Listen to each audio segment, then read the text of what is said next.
এখন letter weapon ব্যবহার করবে, যেখানে পাবে সেটা গুলি করবে। হেলিকপ্টার মানে কয়েক জায়গায় ছবি দেখে পাকড়াও করা যায় না রাতের মধ্যে? সবগুলিকে অ্যারেস্ট করতে বলছি রাত্রে।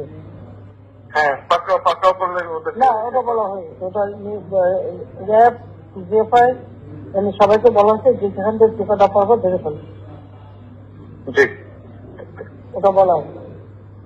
আর যেখানে গ্যাদারিং দেখবে সেখানে ওই উপর থেকে, এখন উপর থেকে পাচ্ছি অলরেডি শুরু হচ্ছে কয়েকটা জায়গায় কমে গেছে। মোহাম্মদপুর থানার দিকে মনে হয় যাচ্ছে একটা থানার দিকে। হ্যাঁ, তোকে পাঠায় দিই রাত্রে। জি, তবে আপনার নির্দেশনা লাগবে। না, আমার নির্দেশনা দেওয়া আছে, ওপেন নির্দেশনা দিয়ে দিচ্ছে। এখন ল্যাটার উইপেন ব্যবহার করবে, যেখানে পাবে সেটা গুলি করবে।